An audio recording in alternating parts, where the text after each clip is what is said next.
Halo anak-anak, Assalamualaikum warahmatullahi wabarakatuh. Selamat pagi ya untuk kita semua. Alhamdulillah kita masih diberi waktu untuk bisa bertemu pada pembelajaran kali ini. Oh iya, sebelumnya say hello dulu. Bagaimana kabarnya hari ini? Ibu harap kalian semua tetap dalam keadaan sehat dan stay healthy di rumah ya. Baik, bertemu lagi dengan saya. Masih ingat dengan siapa? Ya, bertemu lagi dengan Bu Mahir dalam pembelajaran pendidikan agama Islam dan budi pekerti. Lanjut, kita akan belajar apa untuk hari ini? Enaknya belajar apa? Di pertemuan sebelumnya kita telah membahas Nabi dan Rasul, tapi kita belum membahas sifat-sifatnya. Jadi hari ini kita akan membahas mengenai sifat-sifat dari Rasul. Ada yang tahu ada berapa sifat-sifat Rasul itu? Anak-anak yang bisa menjawab bisa ditulis di kolom komentar. Nanti kalau ada yang benar jawabannya akan ibu kasih skor sebagai nilai tambahan buat kalian. Jadi anak-anak yang sudah belajar mungkin sudah tahu ya, sifat-sifat Rasul itu dibagi menjadi 3 macam. Apa saja? Ada yang tahu? Yang pertama itu ada sifat wajib, dan yang kedua itu ada sifat mustahil bagi Rasul, dan yang ketiga itu ada sifat jaiz bagi Rasul. Jadi dapat diketahui ya bahwa sifat-sifat Rasul itu dibagi menjadi 3. Kita membahas pada materi yang pertama. Enaknya bahas apa? Kita bahas sifat wajib dulu ya. Jadi yang pertama kita akan bahas sifat wajib. Apa sih itu sifat wajib dan berapa sih jumlahnya sifat wajib bagi Rasul itu? Perlu diketahui bahwa sifat wajib adalah sifat yang pasti dimiliki dan wajib dimiliki oleh Rasul. Apakah manusia tidak memiliki sifat ini, Bu? Memiliki. Tapi yang wajib memiliki ini Rasul. Ada berapa, Bu? Ada 4 jumlahnya. Apa saja? Yang pertama itu ada yang namanya siddiq. Siddiq itu artinya jujur. Yang kedua ada amanah, yang artinya dapat dipercaya. Dan yang ketiga ada tabligh, yang artinya menyampaikan. Dan yang keempat itu ada fatonah, yang artinya cerdas.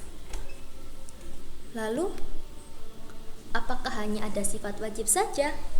Tidak, tadi kan saya menyebutkan 3. Kita membahas ke sifat yang kedua, yaitu ada sifat mustahil bagi Rasul. Apa saja sih sifat mustahil bagi Rasul itu, dan apa yang dimaksud sifat mustahil? Jadi anak-anak, yang dimaksud sifat mustahil bagi Rasul adalah sifat yang bertentangan dengan sifat wajib bagi Rasul. Jadi sifat yang tidak dimiliki oleh Rasul. Jumlahnya berapa? Jumlahnya sama, ada 4. Karena sifat wajibnya 4, maka sifat mustahilnya otomatis 4 dong. Jadi secara sederhana, sifat mustahil adalah lawan kata dari atau lawan dari sifat wajib bagi Rasul. Apa saja? Yang pertama itu ada kizib, yang artinya berdusta atau berbohong. Yang kedua ada khianat, yang artinya tidak dapat dipercaya. Yang ketiga ada kitman, yang artinya menyembunyikan. Dan yang keempat ada baladah, yang artinya bodoh. Sudah paham sampai sini? Kalau ada yang mau ditanyakan, boleh ya ditulis di kolom komentar, nanti ibu akan menjawabnya. Lalu menuju ke sifat yang ketiga. Macam sifat yang ketiga adalah sifat jaiz. Apa sih itu sifat jaiz? Ayo, ada yang tahu? Ini juga nanti yang bisa jawab tak kasih skor ya. Ibu kasih skor. Jadi anak-anak, yang terakhir itu kita membahas mengenai sifat jaiz. Apa sih itu Bu sifat jaiz? Kok banyak sekali sifat-sifat Rasul itu ya? Jadi anak-anak, sifat jaiz adalah sifat yang mana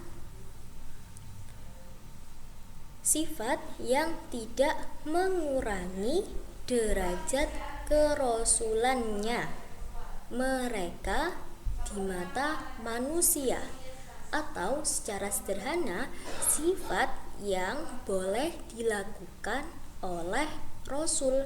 Sifat ini sama dengan sifat manusia apa saja, seperti contohnya habis ini disebutkan ada makan, ada minum, ada istirahat, dan ada tidur. Jadi sifat jaiz ini sifat-sifat yang sama atau pada umumnya dilakukan oleh manusia, tetapi tidak merendahkan derajat kerasulan beliau. Ya, nggak kerasa nih, akhirnya sudah di penghujung pembelajaran. Jadi, kesimpulan pada pembelajaran kali ini adalah bahwa Nabi dan Rasul adalah utusan Allah yang sangat mulia, sehingga untuk sifat-sifatnya pun juga sangat dijaga oleh Allah Subhanahu wa taala. Beliau tidak akan memiliki sifat yang bertentangan dengan kepribadiannya. Nah, sehingga kita sebagai umat Islam yang baik hendaknya mencontoh sifat-sifat wajib dari Rasul. Alangkah yang lebih baiknya jika kita bisa menerapkannya dalam kehidupan sehari-hari, belajar melalui kegiatan-kegiatan kecil dan yang sederhana. Baik ya, mungkin cukup itu yang Ibu bisa sampaikan pada pembelajaran kali ini. Ibu mohon maaf sekali apabila ada yang kurang tepat ya. Untuk pertanyaan bisa ditulis di kolom komentar. Terima kasih banyak. See you next time and thank you. Wassalamualaikum warahmatullahi taala wabarakatuh. Bye bye. Tetap stay healthy di rumah masing-masing. Jangan lupa belajar.